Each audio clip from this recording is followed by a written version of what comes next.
Welcome to the Confessional Close-Up. My name is Christine Cisneros, and I'm so pleased that you are joining me here. Hello, Patriots. I am doing a little experiment with my first thoughts as I wake up in the day, and so what you're hearing is this morning's thoughts. The life they dreamed was so small, not because life is small, but because the life that they dreamed of was contained within the choices that they thought were the only choices that they would have. Additionally, there was plenty of discouragement to create a life that was outside the panel of choices. And there was the ignoring and the conditioned ignoring of that which was the true nature of all of us. When the dreams turned lonely, was it really because we had sailed to the edge of the earth?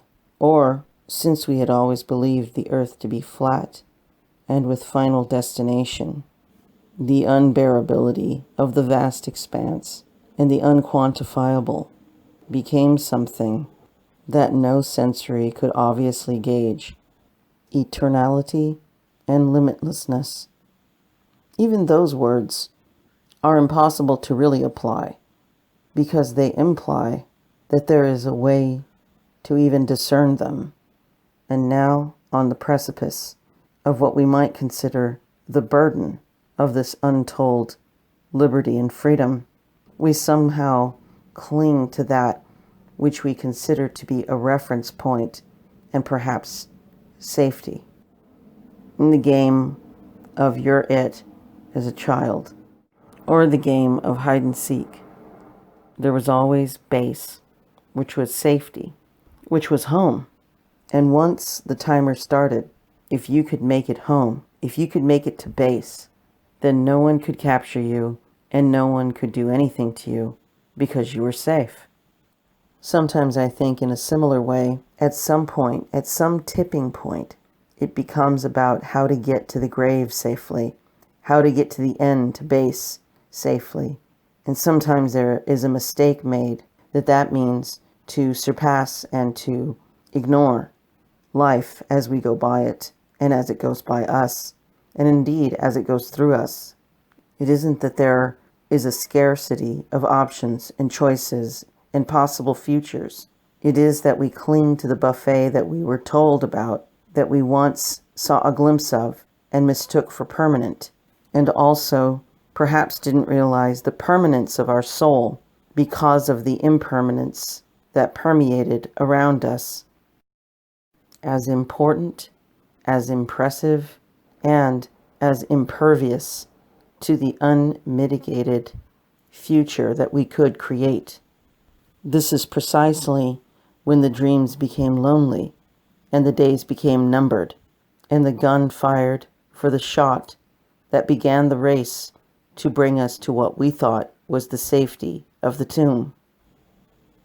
Let us enjoy the glimpses of possible destinations and possible futures and lives from the window of the train, so that we may choose carefully where we will disembark and live for a while with our infinite soul and our finite circumstances.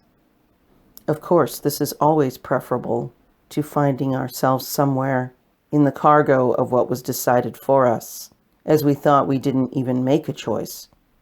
However, would we be so brave, so brazen, as to not travel on a train at all, and to create our own tracks as we go, by way of our curiosity, imagination, creativity, and faith that there is no better vehicle that has been created for us than who we are and what we are, and no better destination or destinations than the ones we specifically create because of who we are. When we find that there's no possible way to be lonely because no one is missing, and there's no possible way to be regretful because where we have traveled was not predestined. No, it was something better, something more. It was exactly the coordinates that were appropriate for every crossing within ourselves. And for everything that we've experienced, and the chances of that happening seeming slim, what we can remember is that the chances themselves were the only chances, and the number of chances of that happening were slim.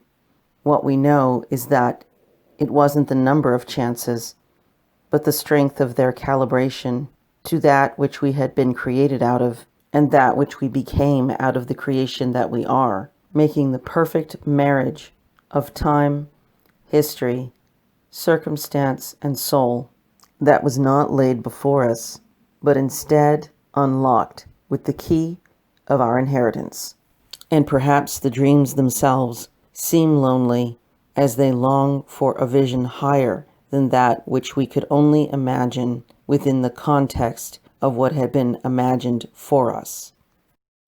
Just as we're warned to not worship false idols or images, so too to worship a past or a future that is less than us, and more importantly, less than God and everything that is God's good pleasure to give you in His kingdom, that was already given to us the moment we came here.